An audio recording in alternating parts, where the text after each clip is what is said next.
Booties for Black Girl Nerds. Thank you so much. I'm Jeandra from Black Girl Nerds, and wow, I love films like this. I love horror. I love anything gender bending. I like anything where the women are winning ish, where the women are in control. And I think a lot of people can relate to falling into the bubble a little bit too soon and not knowing who you're becoming involved with. Beginning with you, Alexandra, what's the origin story? What were the early drafts like as this story started to shape? Ooh, that's a good question. I mean, I think that this idea that of the early rushes of intimacy and trying to find your home in another person. Maybe in earlier drafts, there was more real estate, there was more locations that wouldn't be feasible to go to that many places. I think that Clara and her team did such an incredible job of the spaces that they found and created. It really felt like what I had imagined brought to life. And, the inspirations were relationships. I think it's a pretty universal experience that you worry that you're falling in love really fast and moving in together and all of the different things that come with relationships, and then you're sort of wondering, where did I go? And that's something of what these characters start to experience, but in a horror lens. It was some horror, and tentacles aside, it's very real life, especially with you ladies, with you Dana and with you Kasey. It can be tricky when your partner has a best friend, a business partner, or someone in their life who is your same sex, and it just gets very tricky trying to navigate those two roads. Starting with you, Dana, what I enjoyed most about your portrayal was just enough. It was just enough sinister, and it was pulling back and recoil when you think you're seeing pieces of it. What did you like most about this character?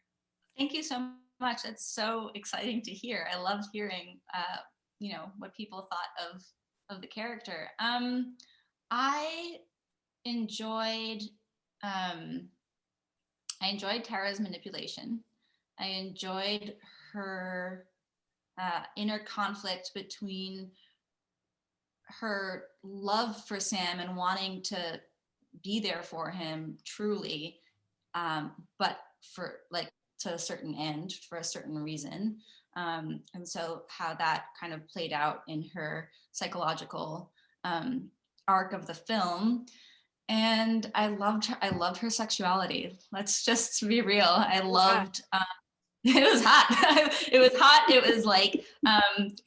It was like totally, I got to be the subject of it all, which was really fun. And I don't know, I think it got me out of my head for some reason. It was just like, once we were tackling those scenes, it made it so much easier to kind of get into physicality with Tara and between myself and Kasey Deidrick that was so permissive and fun to explore. And Kasey, I feared for you because I've been on both sides of those coins. I've been that friend who has, homeboy who has a girlfriend that I'm not that crazy about. And I've been the girl who's had a boyfriend who I didn't like his friend or associate, etc. When you envisioned what she would be like, what did you envision? And what is the right way to navigate those kind of roads when you're the friend on the outside looking in, trying to rein your friend in from something that's going too fast? Well, I think because it is a common thing that a lot of people deal with, it's first I just started with my own experiences. I've had so many. And I also have I have brothers who I just don't agree with some of the people that they dated. And, that was something that hit me in my core. It's like it's this frustration of this is not the right person and you're changing and how could you not see this, So So Esther was just like that really important character in the film to me that just gave perspective. And I feel like I have been on Sam's side too, so I know how blinding it could be, you know. So Esther, I think, is the only one I feel has this intuitive feeling that something's not right, and she's the one keeping it real. Like she's the one just saying how she really feels, you know. Yeah, so I had a lot of fun exploring that, like taking parts from my own life and working on it with Clara as well, and talking through those things with Kasey, the other Kasey, we both have the same name. Talking through that with Kasey and what he doesn't see and what I'm not revealing, like it's this layered, complex relationship that's like, okay, well, I also am having these other feelings that I'm so afraid to tell you about, but I'm coming at it from a business angle, or I'm coming at it as your best friend. So that was really fun. I loved when you popped up on them like, this is nice. You're moved in here kind of quick. Oh, you're shacking up, huh? Oh, I thought we were selling houses and things, but we got a whole fiance and Going things. on. Clara, the shots were, I love horror films when they do the panel shot where something might be happening in another room, but it's not just blatant, you go in there and find it. You might want to pan across and maybe there's something in there and we don't know because Dana's character Tara is so mysterious. Maybe there's not something in there. Maybe we're just implying something's in there. When you set out to kind of craft those shots, what's the priority for you to make sure you nail it? Oh, Jeandra, I love that question. Yes. I mean, the script asks for what it asks for, in my opinion. Like I start visualizing something the second I first read it. And you can see a lot of what ended up being in the film in my director's treatment, which was the document I wrote to pitch to get the job. So like, you know, these long contemplative pans that you caught onto that kind of add to this tension because you don't know what's around a corner. You don't know who this person really is. Were so the intent, you know, that it was so intentional is what I mean to say. Like to me, I feel the director's primary job is to be the steward of tone and of story. Like everyone is accountable to the story, everyone is accountable to the tone, but it is truly my job to make sure that the whole thing coheres in a tonal way, if nothing else, right? Because like you can forgive, oh, the sound design wasn't perfect there, or oh, that lighting wasn't perfect. But if you don't feel it in your gut, like if it doesn't get to your bone marrow, it's not by nature going to be a penetrative story. Like it's not going to shake you. So what shakes me is kind of what I put into the film, like a movie like It Follows or Zodiac or pretty much anything Tarkovsky's done, you know, like The Sacrifice or, you know, things along those natures, Solaris, really get at me because that's how life happens. It's so rare that like life is like, bah, bah, bah, really big. Those things happen. But I mean, especially in relationship, like it's usually a pretty slow burn before you realize like, I'm a crab boiling in a pot and I am about to die. Like, you know, so that was kind of the vibe I was for. Each of you and your approaches to all your specific parts, it was just so smart and the sensibilities of it. Everyone came together, was like more like a soup, because sometimes when you have an ensemble and you have a team and it's more like a salad and there's this piece there and that piece there and they're not very cohesive, but everyone did their part. And then Kasey's got all the other Kasey is kind of in the middle of this thing trying to navigate all these roles, and none of you made it easy for him as we get to the end, to the payoff. Dana, back to you. I just want to know what it was like, say, in the makeup chair. I mean, our audience knows there's going to be some tentacles involved. And what was that day like? Was it just something simple and all of those things were added extra afterwards, or did you say, hey, let me have a little tentacle here and there? Without giving too much away, or maybe you can put a spoiler caveat, it was bonkers. It was not just in post. I had a full rig that I got fitted for, which was a new experience for me. I had never done that before, and was very thrilling.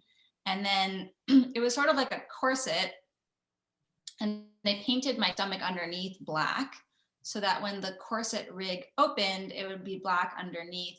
And then the rest of it was done in VFX, but we had blood pooling out. Like we had a blood gag running up my leg and through my stomach.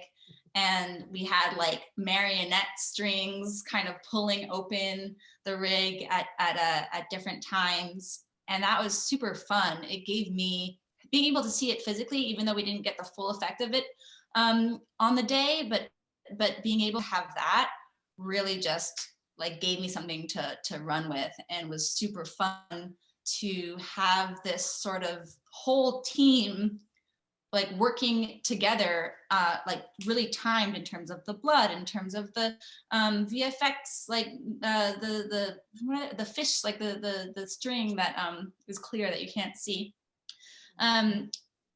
All of that gave me permission to just commit fully to those scenes. And Kasey in those scenes is like, I learned, it was a masterclass for me in terms of convincing the audience of something that isn't there. He was phenomenal. And when he was bringing his A game, I was like, well, gotta meet him where he is. And so for that, it was like really, really fun and thrilling to do those big set pieces, like those big scenes those days. Even with the titles, because when we think about when we start something new and we get involved too fast, what does everyone tell them? Oh, they really got their hooks into you. Mm-hmm. And and that's with the tentacles kind of symbolize, even without that, without the rig, without the costuming, it's a very realistic thing when you get caught into this bubble and you forget you have friends and everything, nothing matters anymore because you're kind of sitting in this little love nest. Alexandra, back to you. With crafting this story, how much of it as you went along and you saw everyone doing their parts did you have to change, or did you stay true from beginning to end from its original version?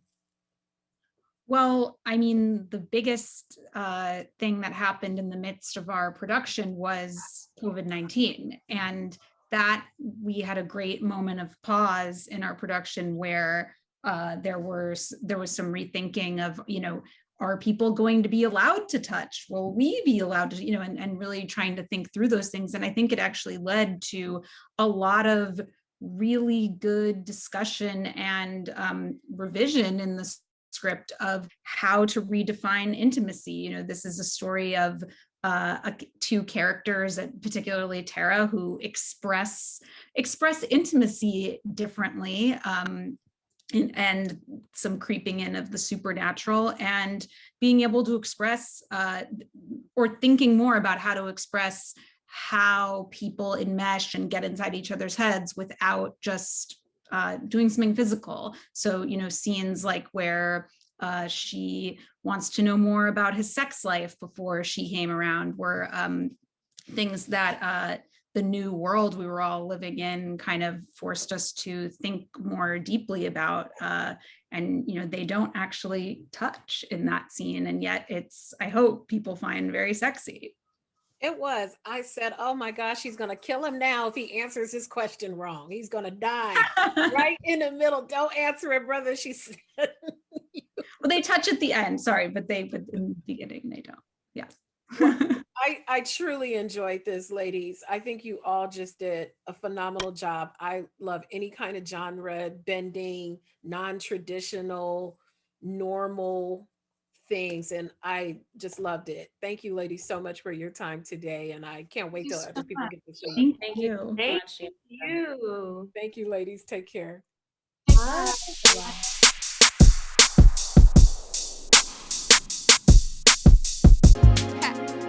Better shake your booties for black girl nerves. Better shake your booties for black girl nerves.